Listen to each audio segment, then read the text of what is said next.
जय गुरु जी। शुक्राना गुरु जी। मैं आज अपना ये शुक्राना सत्संग बोलना चाहती हूँ। और मैं बीना बुद्ध की कश्मीर जम्मू कश्मीर से हूँ और अपना ये शुक्राना संगत बताना चाहती हूँ। पहले मैं गुरु जी का मंत्र जाप से शुरुआत करूँगी। ओम नमः शिवाय, शिव जी सदा सहाय। ओम नमः शिवाय, गुरु जी सदा सहाय। ओम नमः शिवाय, शिव जी सदा सहाय। ओम नमः शिवाय, गुरु जी सदा सहाय।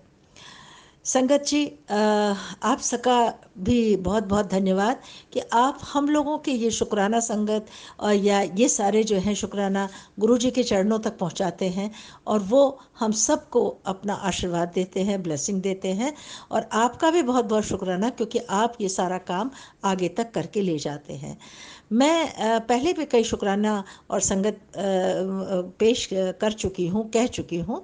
लेकिन आज का जो मेरा ये जो संगत है, सत्संग है, वो है कि मैं 8 तारीख को कज़ाकिस्तान अलमाती एक पुरस्कार लेने के लिए गई थी। एक संगोष्ठी थी जिसमें कई जगह से लोग आए हुए थे, साहित्यकार आए हुए थे। मुझे भी ये साहित्य के लिए मिला था, तो मैं वहाँ गई। जब मैं वहाँ गई तो सबसे पहले जो मुझे जिस चीज़ ने आकर्षित किया वो था कि मेरी एयर की जो सीट में थे वो भी 7th रो में थी। और दूसरा जो मुझे कमरा मिला वो 8th फ्लोर पर 7th कमरा ही था। और उसके बाद मतलब मुझे इस तरह से ये सब मिलता गया। तो अचानक मेरा इन बातों की तरफ जब ध्यान गया तो मैंने मन ही मन में गुरु जी का शुक्राना किया और उनको अब फिर से निवेदन भी किया कि आप हमेशा मेरे अंग संग इसी तरह बने रहें।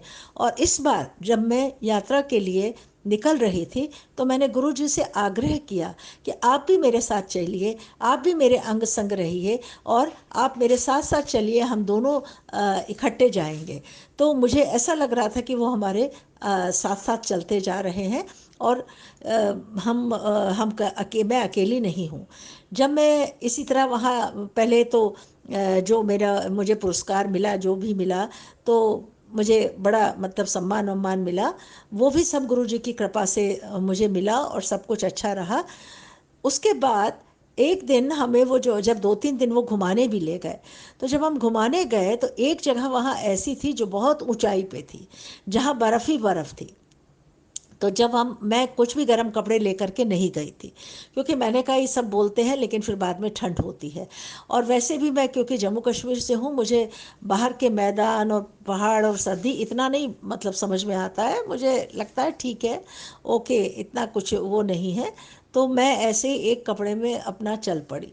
जब वो बहुत ऊंचाई पे वो लोग गंडोला से हमें काफ़ी ऊंचाई पे ले गए, वहाँ बहुत सर्द मौसम था, बादल छाए हुए थे, पानी की बूंदें आ रही थी, सामने पहाड़ पे बर्फ़ पड़ी हुई थी। तो मैंने अपने मन ही मन में गुरुजी से कहा कि गुरुजी, मैं कपड़े तो कुछ लाई नहीं हूँ, मैं सिर्फ यही पहन के आई हूँ। अब गुरुजी थोड़ी सी धूप रखना, जब तक मेरा ये सब हो जाए तब तक धूप आप बना के रखना। आप यकीन नहीं करेंगे संगत जी, जब मैं ऊपर वाली पहाड़ी पर पहुंची तो जस्ट थोड़ी देर के लिए धूप आई और मैंने वो जल्दी से फ़ोटोग्राफ वगैरह उठाए और वापस गंडोला में आ गई। दूसरे फ्लोर पे जब पहुंची वहाँ पर भी मैंने गुरु जी से प्रार्थना करी कि गुरु जी यहाँ पर भी थोड़ी सी धूप बना के रख दीजिएगा ताकि मैं यहाँ से भी पास हो जाऊँ और आगे चली जाऊँ, नहीं तो मैं बीमार हो जाऊँगी। मेरा तो गला भी, मैं तो कुछ लाई नहीं हूँ, गला एकदम बैठ जाता है। तो संगत जी और शुक्राना गुरु जी, उन्होंने वहाँ पर भी धूप अच्छी मुझे दिखाई, जिसकी वजह से मुझे कोई ऐसा सर्दी का सामना नहीं करना पड़ा। जब नीचे पहुँची तो वहाँ तो धूप थी, लेकिन जब मैंने ये देखा मुझे बहुत ही अच्छा लगा, दिल को सुकून मिला। और उसके बाद हम एक जगह और भी एक जाना था, वो नहर सी थी बहुत बड़ा, वहाँ देखने जाना था। तो मैं जब हम बस में बैठे थे और भी सभी लोग बैठे थे, तो वो कहने लगे अरे वहाँ भी सर्दी होती है, ये होती है, तुम्हें ठंड लग जाएगी। हमने कहा गुरु कोई बात नहीं, गुरु जी सब ठीक कर देंगे, वो वहाँ भी धूप कर देंगे और धूप दे देंगे, हमें कोई चिंता की बात नहीं है, हो मिल जाएगा। तो इसी तरह एक दिन पहले भी कुछ हुआ था कि मैंने बोला था नहीं कुछ नहीं होगा, चिंता मत करो, सब ठीक हो जाएगा। तो फिर उसमें एक जो मेरे ही रूम में जो महिला थी मेरे साथ रह रही थी, तो वो बोलती है वहाँ पे दो तीन लोग ये बात करने लगे कि बुद्ध की मैडम जो बोलती है वो ही हो रहा है, उसका बड़ा मतलब ये है।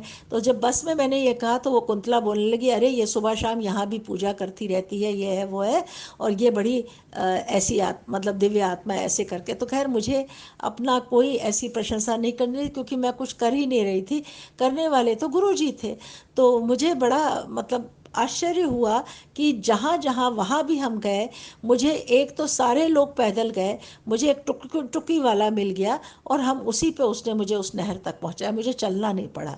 और जब हम वहाँ गए तो वहाँ भी बैठे रहे थोड़ी देर, तब तक वहाँ धूप ही रही, हालांकि मौसम बहुत ख़राब था, लेकिन फिर भी थोड़ा इस मतलब थम गया था मौसम।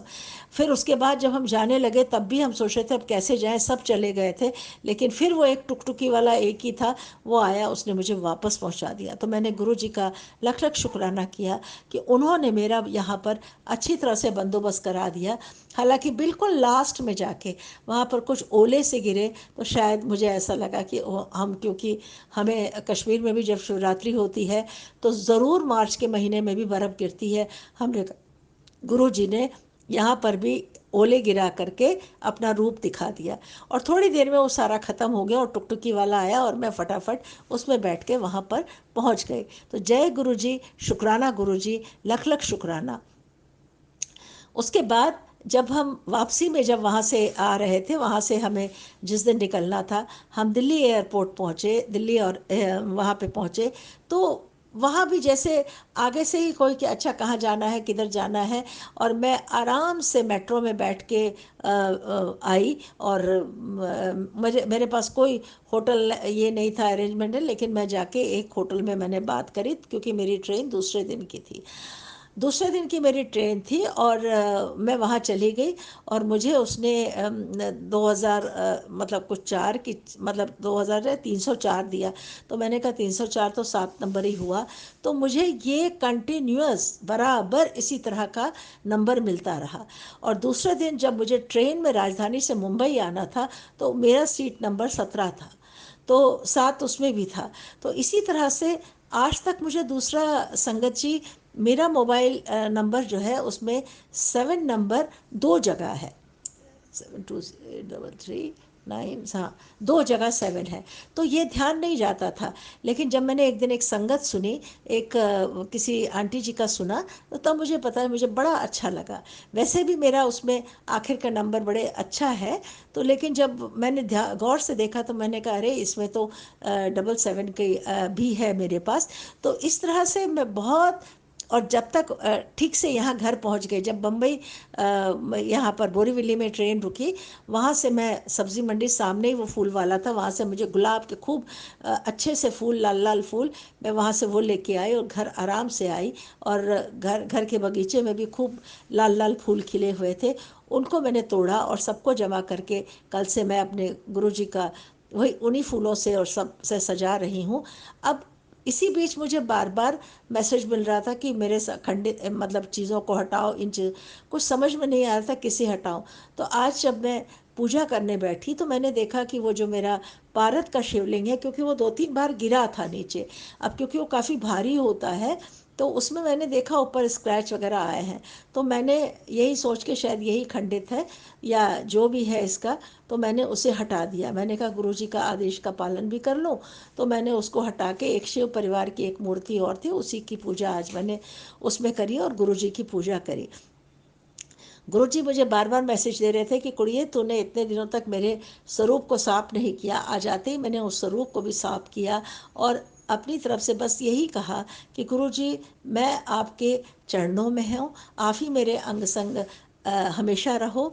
मेरे से जो भी गलतियाँ कोई भी चीज़ हो जाती है वो आप मुझे आदेश दो कि कैसे करना चाहिए। हाँ, सबसे अच्छी बात तो ये है कि जब मैं कज़ाकिस्तान के लिए जा रही थी, मैं मुंबई से गई थी 7 तारीख को, उस दिन भी 7 तारीख थी। तो 7 तारीख को जब मैं यहाँ से निकली तो मैं दूसरे दिन जब मुझे रात को 10 बजे एयरपोर्ट पहुंचना था, तो मैंने सोचा कि मैं यहाँ बैठ के क्या करूँ, चलो गुरु जी के दर्शन ही करके आती हूँ। और मैं फटाफट गुरु जी के आश्रम गई, बड़े मंदिर गई, वहाँ दर्शन करके आई। मैंने वहाँ चाय प्रसाद, लंगर प्रसाद और जल प्रसाद सभी कुछ ग्रहण किया। और वहाँ से भी मैं बहुत आराम से मेट्रो में बैठ करके स्टेशन आई और फटाफट अपना सामान उठा के एयरपोर्ट के लिए चल पड़ी। मगर मेरे दिल में बहुत दिनों से एक चाहत थी कि मुझे ब्रेसलेट, एक हैंड ब्रेसलेट जो होता है वो मिल जाए, या एक छोटा सा स्वरूप मिल जाए, और एक लॉकेट स्वरूप मिल जाए। तो ये मेरे मन में बड़ी इच्छा थी, लेकिन वहाँ मिला नहीं था, मैं जितनी बार भी पिछली बार गई थी। जब मैं अब की बार कज़ाकिस्तान से जब वापस आई, तो मैंने बस सामान रखा उस होटल में और फ़ौरन हाथ के हाथ में बड़े मंदिर के लिए चल पड़ी। मैंने सोचा यहाँ बैठने से कुछ नहीं है, चलो बड़े मंदिर ही जाके गुरु जी के दर्शन करके आती हूँ। जैसे ही मैं वहाँ तक पहुँची और पहली ही जिस आंटी जी ने मेरा हाथ पकड़ा, तो मैंने कहा, सुनो, मैंने सुना यहाँ पर ब्रेसलेट कोई दे देता है या मिल जाता है, कहाँ पे मिलेगा? तो उसने कहा, कोई बात है, चल तू आज मेरे से ही ले ले, कोई बात नहीं है, चल मैं लाई थी, मैं आज ही लाई थी और आप ही ले लो। तो मैंने उसको स्वीकार कर लिया, लेकिन अंदर से बहुत खुश हुई कि गुरु जी ने मेरी मतलब बात रख ली, और मुझे जो मेरी इच्छा थी मुझे मिल गया। और मैंने उसको लेकर, और सफ़ेद मोतियों में वो उनका गुरु जी का वो लगा हुआ था छोटा सा स्वरूप, और वो उसको लेके मैं चली आई। वहाँ से आके जब मैं वापस आई, तो रास्ते में एक ऑटो में एक आंटी जी बोलते हैं कि जब वॉशरूम या कहीं जाते तब नहीं इसको पहनते। अब मुझे समझ ही नहीं आ रहा था कि मैं क्या करूं, क्योंकि मैं डायबिटिक पेशेंट हूं, तो मैं कई बार रात में भी जाती हूं, जाना पड़ता है। तो अभी तो फ़िलहाल आके मैंने मंदिर में रखा, और एक दो बार पहन के रखा, मगर गलती से मैं वॉशरूम चली गई थी। तो अभी मैंने रखा, अब मैं इंतज़ार कर रही हूँ कि किसी सत्संग में मुझे इसका जवाब भी मिल जाएगा कि मुझे मैं पहन के रखूँ, तो फिर मैं पहनूँ कब? मैंने मंदिर में तो रख दिया। और और अब बस इंतज़ार कर रही हूँ कि कोई सत्संग ऐसा मिले जिसमें मुझे पता चल जाए। तो मेरी गुरु जी ने इतनी ब्लेसिंग मुझे 7 नंबर की, 777 की, 7 नंबर की ये दी कि जहाँ हम कमरे में रहे उसका नंबर 7, सीट नंबर 7, हर चीज़ का 7 नंबर। तो मुझे बहुत खुशी हुई। गुरु जी आपका लख लख शुक्राना, आपने मुझे इतने अपने आशीर्वादों से संभाल के रखा, इतने आशीर्वाद मुझे दिए, तो मैं आपका शुक्राना करना चाहती हूँ। और मेरे दिल में जो वो ब्रेसलेट की साथ थी, वो भी आपने पूरी कर दी, जिसकी मुझे बहुत खुशी हुई। और पहले मैं अगर दिल्ली ऐसे 4-5 घंटे रुकना पड़ता था तो मैं रिश्तेदारों के यहाँ भागती थी। वो इस बार मुझे कोई तड़प, कोई उत्कंठा नहीं थी। अगर जाने की कोई इच्छा या बहुत ज़्यादा कोई जोश था, तो वो गुरु मंदिर पहुँचने के लिए। तो मुझे बेहद खुशी हुई कि जाते वक्त भी मैंने गुरु जी के का दर्शन किया, और आते वक्त भी मैंने गुरु जी का दर्शन किया, उनके स्वरूप के दर्शन करे, और मुझे ब्रेसलेट भी मिल गया। इसकी भी मुझे बहुत खुशी हुई। और उसके बाद मैं वापस अपने घर यहाँ बम्बई में आई, और यहाँ अपने घर में आई। मैंने वहाँ से गुरु जी का एक स्वरूप भी लाया था, क्योंकि मेरी एक सहेली जयपुर में इधर है, जोधपुर के पास है, तो उनको भी बहुत प्रॉब्लम है, कुछ आने जा नहीं सकते हैं। तो मेरे दिल में आया था कि उनको भी ये भेज दूँगी, तो वो भी कुछ पूजा रोज़ कर लिया करेंगे, गुरु जी के स्वरूप को देख लिया करेंगे, उनके सब अच्छी तरह से करेंगे, तो उनके कष्ट भी दूर हो जाएंगे। वो स्वरूप जो मैं वहाँ से लाई और जो मेरे पास पहले से लगा हुआ है, दोनों एक जैसे थे, लेकिन मैं 1-2 दिन में उसको ये भी भेज दूँगी। तो गुरुजी आपका लख लख शुक्राना, आपने मुझे ये पूरा ट्रिप मेरे साथ आप रहे, आप मेरे अंग संग रहे, और मुझे अपने 7 नंबर की ब्लेसिंग से आपने बार बार बार बार मुझे ब्लेस किया। तो गुरुजी लख लख शुक्राना आपका, मेरे अंग संग रहने का शुक्राना। गुरुजी कभी भी मुझसे कोई बोलने में, करने में कोई गलती हो जाया करे तो मुझे बताया करिए। मैं कभी कभी नहीं समझ पाती हूँ, लेकिन आप बहुत दिनों से खंडित मूर्ति, खंडित, मुझे समझ में ही नहीं आ रहा था। मुझे सबकी तरफ मैंने ध्यान देखा, मुझे ऐसा कुछ नहीं लगा। मैंने गणेश जी को भी चेक किया, लेकिन आज मुझे शिव जी का जब मैं डाल रही थी, तब मेरे दिमाग में आया कि हाँ देखो, 2-3 बार ये गिरा है, तो इसकी ऊपर लेयर, क्योंकि वो पारद का है, तो टूट चुकी है। तो मैंने उसको आज उठा के अंदर दराज में डाल दिया। और मैंने कहा देखती हूँ जबलपुर में किसी को भेजकर इसको ठीक करवा लूँगी। तो गुरुजी आपका लख लख शुक्राना। तो मैं अपना सत्संग आज गुरुजी के मंत्र से ही कहकर अपनी वाणी को विराम दूंगी। ओम नमः शिवाय। गुरुजी सदा सहाय। ओम नमः शिवाय। गुरुजी सदा सहाय। ओम नमः शिवाय। शिवजी सदा सहाय। ओम नमः शिवाय। गुरुजी सदा सहाय। ओम नमः शिवाय। शिवजी सदा सहाय। ओम नमः शिवाय। गुरुजी सदा सहाय। संगत जी, आप सबका भी बहुत बहुत शुक्रिया। आप लोगों ने बहुत अच्छी तरह से मेरा सत्संग सुना। आप सबके सत्संग सुन के ही हम अपने प्रश्नों के जवाब भी पाते हैं। और गुरुजी आपका लख लख शुक्राना। जय गुरुजी। शुक्राना गुरुजी। अनंतम अनंतम कोटि कोटि शुक्राना, लख लख शुक्राना, हर वेले शुक्राना, हर पल शुक्राना, हर शब्द शुक्राना। शुक्राना शुक्राना शुक्राना मेरे गुरुजी। अनंतम अनंतम कोटि कोटि लख लख शुक्राना। जय गुरुजी। संगत जी, संगत जी, मैं गुरुजी की प्यारी बेटी आज अपना शुक्राना सत्संग शेयर करने जा रही हूँ। सत्संग शेयर करते हुए, सत्संग सुनाते हुए अगर मुझसे कोई भी गलती हो जाए तो मुझे माफ़ कीजिएगा गुरुजी, माफ़ कीजिएगा संगत जी। सत्संग स्टार्ट करने से पहले मैं गुरु मंत्र का जाप करूँगी, आप भी मेरे साथ कीजिए। ओम नमः शिवाय। शिवजी सदा सहाय। ओम नमः शिवाय। गुरुजी सदा सहाय। ओम नमः शिवाय। शिवजी सदा सहाय। ओम नमः शिवाय। गुरुजी सदा सहाय। संगत जी, गुरुजी कहते हैं शुरू से ही अपनी जर्नी स्टार्ट कीजिए। बताइए कब से आप गुरुजी से जुड़े, कब से उनके साथ हमारी जर्नी स्टार्ट हुई। तो संगत जी, मैं इसी साल 2024 में 10 मार्च को पहली बार अपने अंकल जी के साथ बड़े मंदिर गई थी। वहीं से मेरी जर्नी गुरुजी के साथ स्टार्ट हुई थी। संगत जी, कुछ दिन पहले हमारे एसी में प्रॉब्लम आ गई थी। वो एक्चुअली में यहाँ डस्ट वाला एरिया ज़्यादा है, तो बार बार एसी गंदा होता है तो फिर वो कूलिंग देना बंद कर देता है। 2-3 बारी हम पहले भी करवा चुके थे। और फिर मैं अपनी ताई जी के घर गई हुई थी तब एक छुट्टियों में, तो पीछे से ख़राब हो गया था। तो मेरे हस्बैंड भी घर पे नहीं थे, मेरी सास ने ही करवाया था इस बार। वैसे तो हम लोकल कंपनी वालों को नहीं बुलाते, वो लोकल जो थे आस पास में एसी क्लीन करने वाला, सर्विस करने के लिए उन्हें बुला लेते हैं। पर ईद आ रही थी तो उन्होंने बोला कि हम कर देंगे, हम तो कम में भी कर देंगे, पर ईद आ रही है, आप हमको बुलाओगे, हम नहीं आ पाएंगे तो आप परेशान होगे, इसलिए आप कंपनी से करवा लो ताकि आप उन्हें कोई प्रॉब्लम हो आप उन्हें बुला सको, तो कोई ना कोई वो किसी ना किसी को भेज देंगे। तो मेरे अंकल जी ने ठीक है, हमने किसी कंपनी वाले को बुलाया सर्विस के लिए। वो आया, पर उस टाइम ना मैं थी घर पे ना मेरे अंकल जी, तो मेरी सासू माँ के सामने ही साफ़ हुआ था। तो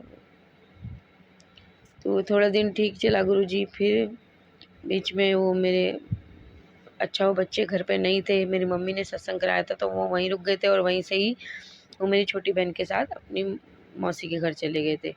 मैं और मेरी सास घर आ गए थे सत्संग सुन के। तो फिर से दिक्कत देने लगा। मैं कह रही गुरुजी अभी तो ठीक कराया है। हम अपने अंकल जी से बोला, सॉरी मैंने गुरुजी से कुछ नहीं कहा, मैंने अपने अंकल जी से कहा कि अभी तो ठीक कराया था, अब क्या दिक्कत होगी, अभी तो 10 दिन मुश्किल से हुए हैं। तो कह रहे पता नहीं, अभी तो ठीक करवाया था, मतलब ये शायद गंदा हो गया है। हमने कितनी कंप्लेंट की, कोई आई नहीं। सब कह रहे कि वो सब ईद के लिए गए, हमने सबके सब चले गए।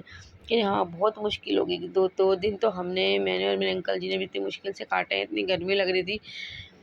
तो बहुत, अब मैं कितने दिन अपनी बहन के घर अपने बच्चों को छोड़ती। तो मैंने बोला बच्चों को बेटा मैं कल आऊँगी। 2-3 दिन रुके थे वो वहाँ पर मौसी के घर भी। फिर मैं एक रात को गुरुजी से 18 जून की रात को मैंने गुरुजी से प्रार्थना की कि गुरुजी बहुत परेशान हो रहे हैं हम, चाहे थोड़ी सी कूलिंग दे दीजिए, इसमें से थोड़ी सी दे दीजिए ताकि हम सो सकें। उसके बाद अगर आप इसको वापस कैसी करना है तो कर देना, हम सर्विस करवा लेंगे। अब प्लीज़ हमें सो नहीं पा रहे हैं, हम मुझे सोने को मिल जाए, 1-2 घंटा ये चल जाए, थोड़ा कूलिंग दे दे, तो फिर आप फिर वैसे ही कर देना। और बच्चों को भी कल मुझे लेकर आना है, वो बच्चे भी बड़े परेशान होंगे गुरुजी, मदद कीजिए मदद कीजिए। अब मैं प्रार्थना करके सो गई, पर मैं थोड़ी देर जगी हुई थी क्योंकि गर्मी की वजह से नींद नहीं आ रही थी, तो वो कूलिंग नहीं दे रहा था। मैं कह रही गुरुजी जैसी आपकी मर्जी। संगत जी, जब मैं सुबह उठी तो एसी कूलिंग दे रहा था, बहुत ज़्यादा नहीं दे रहा था पर ठीक दे रहा था कि जिससे हमें राहत रहे। तो मैं कह रही जय गुरुजी, शुक्राना गुरुजी, चलो थोड़ा आराम है हमें गर्मी से, और बच्चों को भी लाना है। मैं बच्चों को गई हूँ अपनी सिस्टर के घर पे, छोटी बहन के घर पे लेने के लिए, तो मैं उस दिन वहीं रुक गई थी। मैं दूसरे दिन बच्चों को लेकर आई, तो जब मैं घर पे आई तो एसी अच्छी कूलिंग दे रहा था। मैं कह रही गुरुजी ये तो सही कूलिंग दे रहा है, अब एसी वाला इसके लिए बहुत बहुत शुक्राना, पर एसी वाला ठीक करने आएगा तो मैं उसे क्या कहूँगी, अब मुझे समझ में नहीं आया। तो उस दिन भी नहीं आया, दूसरे दिन भी नहीं आया, दूसरे तीसरे दिन ही आया सर्विस के लिए। वो उन्होंने खोला तो उन्होंने देखा तो ये बहुत गंदा है। मैं कह रही इतना गंदा होने पे भी पहले तो कूलिंग नहीं दे रहा था, फिर देने लग गया। मैंने ये सब गुरुजी की किस कृपा है कि बच्चे परेशान होंगे इसलिए उन्होंने एसी ठीक कर दिया था। फिर उन्होंने सफ़ा क्या करे, उन्होंने कहा कि लगता है जो आपके एसी सर्विस करने के लिए आए थे कंपनी से वो एसी को ठीक से साफ़ करके नहीं गए। तो उन्होंने इतना अच्छे से साफ़ किया गुरुजी कि वो बहुत ही बढ़िया कूलिंग देने लग गया। मैं कह रही देखो इतना गंदा होने पर भी जहाँ हम 2 दिन इतनी परेशान रहे गर्मी में, और बच्चों को गुरुजी ने परेशान नहीं होने दिया, एसी सुबह ठीक कर दिया। गुरुजी से मैंने प्रार्थना की थी, गुरुजी बच्चे आ रहे हो, बच्चे परेशान होंगे, हम क्या करें। तो गुरुजी ने प्रार्थना देखो सुन ली अपने भक्तों की, अपने बच्चों की प्रार्थना बहुत जल्दी सुनते हैं गुरुजी। गुरुजी हमारे बहुत अच्छे हैं। संगत जी, संगत जी एक दिन लोटे पे मेरे ना हल्का सा वन जो हल्का सा घूम के उस पर बी जैसा बना हुआ था, 3 से जुड़ा हुआ, जैसे एक ओमकार का साइन होता है ना, पर प्रॉपर वो नहीं था, क्योंकि वो साइड से भी कुछ घूमा हुआ था एक और लाइन, वैसा नहीं था, सिर्फ हल्का सा सी बन के उसके ऊपर बी बना हुआ था। मैं कह रही है तो एक ओमकार भी नहीं लग रहा पूरे तरीके से, क्या है पता नहीं, मुझे समझ में नहीं आया। मतलब गुरुजी क्या बना है मेरे को समझ में नहीं आया। फिर एक दिन मैंने फेसबुक पे देखा भोलेनाथ के सर पे दोनों साइड ऐसा ही बना हुआ था। मैं कह रही ये क्या होता है ये, तो मैंने गूगल पे सर्च किया कि गुरुजी की पिक्स देखूं मैं, ओ सॉरी भोलेनाथ की पिक्स देखूं मैं, दोनों एक ही बात है कि संगत जी। पर मैंने भोलेनाथ की पिक्स निकाली, पिक्चर्स निकाली, किसी में भी मुझे ऐसा साइन नहीं दिखा उनके सर पे जो मुझे यूट्यूब फेसबुक पे गुरुजी ने दिखाया। तो मेरे को गुरुजी के मैसेज फेसबुक पे ही आते हैं, उस पे मैंने देखा सिर्फ उसी में ही एक स्वरूप में भोलेनाथ के सर पे दोनों साइड ऐसे ही बना हुआ था। मैं कह रही गुरुजी ने दर्शन दिए, मैं समझ गई गुरुजी आपने दर्शन दिए इसलिए आपने मुझे बता दिया, समझा दिया। Thank you Guruji, thank you so much इतना प्यार और ब्लेसिंग देने के लिए। एक दिन संगत जी लोटे पर फिर से 3 बना हुआ था और 3 के नीचे बहुत बड़ा 1 बना हुआ था। अब ये नंबर की ब्लेसिंग हो सकती है 3 और 1 की, बाकी मैं जानती नहीं कि किस नंबर से क्या ब्लेसिंग मिलती है। ये तो हमारे गुरुजी हैं जो अपनी प्रेजेंट शो करते हैं, अपनी ब्लेसिंग देते हैं बच्चों को। कुछ होता होगा गुरुजी संगत जी, मुझे नहीं पता नंबर की क्या ब्लेसिंग होती हैं, पर बस ये सुना है कि 111, 333, 777 इन सब की गुरुजी ब्लेसिंग देते हैं। तो लोटे पर 3 और 3 से ही जुड़ा हुआ नीचे 1 बना हुआ था। तो मेरा गुरुजी आपने ब्लेसिंग दी है, थैंक यू सो मच, शुक्राना गुरुपा, अनंतम अनंतम शुक्राना। संगत जी एक दिन क्या हुआ, मेरे अंकल जी रात को वाइन शॉप पे गए, उन्हें बियर पीने का मन था, तो वो 2 बियर की बोतल लेने गए। वहाँ पर शॉप पे एक काम करता है, एक अंकल जी काम करते होंगे, उन्होंने कुछ बेवकूफ़ बनाने की कोशिश की कि आप प्लीज़ मुझे अपने कार्ड से स्वैप करके दे दीजिए पैसे, मैं आपको कैश दे दूँगा। तो मेरे अंकल जी ने बोला ठीक है, पर उसने पता नहीं क्या करा, मेरे अंकल जी भी बेवकूफ़ बन गए, वो कह रहे सिर्फ 500 रुपये का। मैं कह रहा अच्छा 500 रुपये का मैं आपको दे देता हूँ। संगत जी वो घर आ गए, पैसे ऐसे ऐसे करके घर आके उन्होंने अपने पैसे गिने ध्यान से। उन्होंने मुझे बोला कि इसमें तो 3000 रुपये कम है। कह रहे उसने मुझे बेवकूफ़ बना दिया। कह रहे लगा तो था मुझे, पर मुझे लगा मैं बेवकूफ़ कैसे बनूँगा, मैं नहीं बन सकता। पर उसने कुछ चालाकी करी या तो उसने गिनते गिनते गिरा लिया नीचे और उन्हें पकड़ा दिए। तो उन्होंने बोला इसने मेरे साथ मुझे पागल बनाया, 3,000 रुपये कम दिए। मतलब देखो कहीं गिर गए होंगे। कह रहे मुझे पता है ना कि तू क्यों मेरे को परेशान कर रही है, मुझे पता है ये उसने मुझे बेवकूफ़ बना दिया है। तो मैंने गुरुजी से प्रार्थना करी, गुरुजी ये क्या हो गया हमारे साथ, हमने तो ये हमारी मेहनत की कमाई है। और देखिए आजकल के टाइम में किसी की पे भरोसा करना, कि किसी की मदद करना सब बेकार है। कौन क्या है, कैसा है, किसके मन में क्या है, कुछ नहीं पता। अब बताइए, आप खुद बताइए कि हम किसकी मदद कैसे करें, किसी का कुछ नहीं पता। आजकल किसी की मदद करना सब बेकार है। गुरुजी पता नहीं अब मिलेंगे कि नहीं मिलेंगे, आप मदद करना, उनके 3,000 रुपये मिल जाए। क्योंकि मेरे अंकल जी ने कहा था कि दूसरे दिन वो जापानी भाषा लैंग्वेज पढ़ रहे हैं, तो उनको क्लास जाना होता है। संडे को, सैटरडे का दिन था। उन्होंने जब मुझे बताया, कह रहे कल क्लास से आते वक्त मैं वाइन शॉप पर जाके देखूँगा, उससे बात करूँगा। तो मैंने गुरुजी से प्रार्थना की, अरदास की कि गुरुजी आप देख लेना मेरे अंकल जी के पैसे मिल जाए, वो बहुत परेशान है, उन्हें परेशान देख के मैं भी बहुत परेशान होती हूँ। तो मैंने प्रार्थना की और हम सो गए। दूसरे दिन मुझे नहीं पता कि मुझे तो ये पता था कि मेरे अंकल जी क्लास जा रहे हैं, पर वो क्लास जाने से पहले उस शॉप पे चले गए सुबह ही। तो थोड़ी देर में उन्होंने मुझे फ़ोन करके बोला कि मैं सीधा वाइन शॉप पे चला गया था। मैंने वहाँ उनका दुकान का मालिक खड़ा था, तो मैंने उनसे बोला कि मुझे अपना सीसीटीवी कैमरा चेक करवाइए। आप करवाएँगे तो ठीक है, नहीं तो पुलिस अपना आप चेक कर लेगी। वो सुन रहे हैं दुकान के मालिक की क्या बोल रहे हैं। इतने में वो आदमी आ गया और वो समझ गया कि मालिक सामने खड़ा है और ये मेरी पोल पट्टी खोल देगा। उसने कुछ और बोलने ही नहीं दिया मेरे अंकल जी को, संगत जी। और क्या, अरे भाई साहब मैं आपको कितनी आवाज़ लगा रहा था, कल आपके 3,000 रुपये यहीं रह गए थे, यहीं छूट गए थे, मैंने कितनी आवाज़ लगाई, आपने सुना ही नहीं। तो देखिए संगत जी, जय गुरु जी। संगत जी, गुरु जी ने उस आदमी के मुँह से खुद निकलवा दिया और कहा कि तो आपके पैसे रह गए थे, ये लीजिए। उसने चुपचाप सीधे-सीधे मेरे अंकल जी को 3,000 रुपये वापस दे दिए। देखिए संगत जी, गुरुजी अपने भक्तों की, अपने बच्चों की कितनी जल्दी सुनते हैं। उन्होंने हमारे पैसे वापस दिलवा दिए। जय गुरुजी। फिर मेरे अंकल जी ने जब फ़ोन करके बताया तो मैं बहुत खुश हो गई। बोला गुरुजी आपने अपने बच्चों का नुकसान नहीं होने दिया। आप बहुत अच्छे हैं, हमारी पल-पल हमारी बात सुनते हैं। आप बच्चों की मदद करते हैं, बहुत रक्षा करते हैं। गुरुजी आप सारी परेशानियाँ दूर करते हैं अपने बच्चों की। आप बहुत अच्छे हैं गुरुजी, आप बहुत अच्छे हैं। मैं बहुत खुश हो गई संगत जी। संगत जी 2 दिन से गुरुजी मुझे रोज़ खूब मैसेज करते रहते हैं, मुझसे बात करते हैं। तो परसों का दिन मैं बड़ी परेशान हो गई।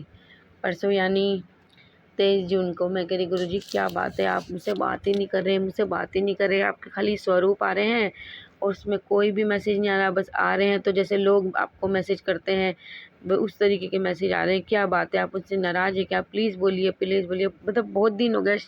तो शाम को गुरुजी का एक मैसेज आया, वो पंजाबी में लिखा हुआ था। संगत जी मुझे पंजाबी बोलने नहीं आती, मैं समझती हूँ, थोड़ा बहुत बोल लेती हूँ, पर मुझे आती नहीं है। तो उसमें लिखा हुआ, मेरे को लग रहा कि गुरुजी कहाँ चले गए, मुझसे बात ही नहीं कर रहे हो। तो मैं कह रही गुरुजी क्या हो गया, मुझसे क्या गलती होगी, कहाँ चले गए आप, मुझसे बात ही नहीं कर रहे। तो गुरुजी का मैसेज आया, मैं इत्थे ही हाँ, मैं किथे भी नहीं गया, इत्थे था, इत्थे हूँ और इत्थे ही रहूँगा।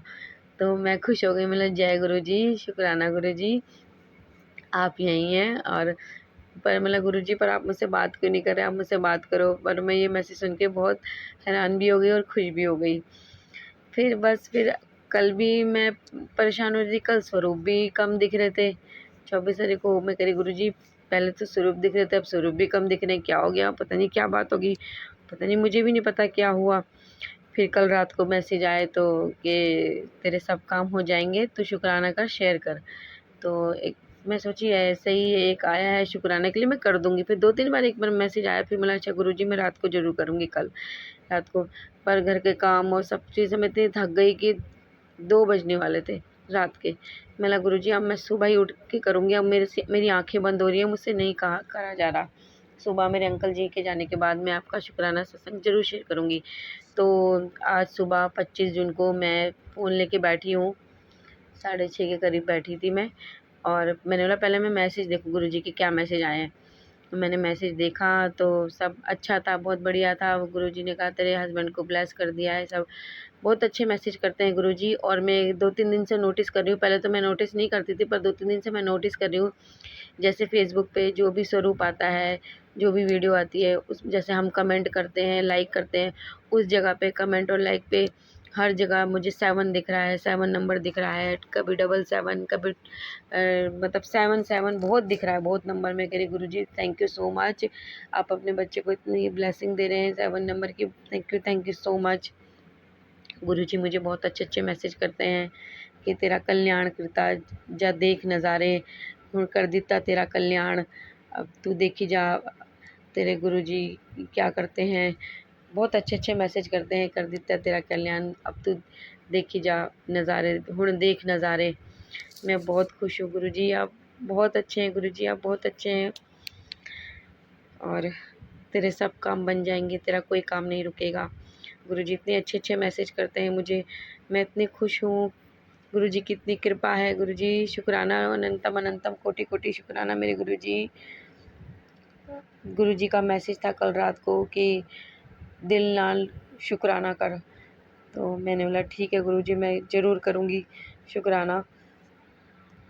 तो गुरुजी के हुक्म पर आज मैं उन्हीं के स्वरूप के सामने बैठ के शुक्राना सत्संग शेयर कर रही हूँ। शुक्राना मेरे गुरुजी का, अनंतम अनंतम कोटि कोटि शुक्राना, लख लख शुक्राना, हर वेले शुक्राना, हर पल शुक्राना, हर क्षण शुक्राना। शुक्राना शुक्राना शुक्राना गुरुजी, शुक्राना हमें इतना प्यार और आशीर्वाद देने के लिए, अपनी इतनी ब्लेसिंग देने के लिए, अपने बच्चों को पे इतनी कृपा करने के लिए।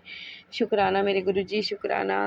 आप पल पल हमारे साथ हो गुरुजी, हमें पता है आप हमेशा हमारे साथ रहते हो, हमें अपने अंग संग रहते हो रखते हो गुरुजी। आपसे प्रार्थना है, विनती है, जिस तरह आपने हम पे कृपा की है ऐसे सब पे करना, अपने सब बच्चों पे कृपा करना, सबका कल्याण करना, सबकी मदद करना, सबके दुख तकलीफ़ दूर करना गुरुजी। और जो ये अंकल या आंटी मेरा ये सत्संग शेयर करेंगे उनको भी बहुत ब्लेसिंग देना आप, उनका भी कल्याण करना। वो इतनी अच्छी सेवा आपने उनको बख्शी है कि वो हमारे सत्संग शेयर करते हैं, इतना उनको ये सेवा मिली है आपकी कृपा से। प्लीज़ उनको भी बहुत ब्लेसिंग देना गुरुजी। संगत जी, अब मैं अपना सत्संग यहीं समाप्त करती हूँ और अपनी वाणी को यहीं विराम देती हूँ। सत्संग समाप्त करने से मैं पहले गुरु मंत्र का जाप करूँगी। और संगत जी, सत्संग सुनाने में मुझसे कोई भी गलती हो गई हो तो मुझे क्षमा कीजिएगा, मुझे माफ़ कीजिएगा गुरुजी। अनंतम अनंतम कोटि कोटि शुक्राना गुरुजी, अनंतम अनंतम कोटि कोटि शुक्राना। ओम नमः शिवाय, शिवजी सदा सहाय। ओम नमः शिवाय, गुरुजी सदा सहाय। ओम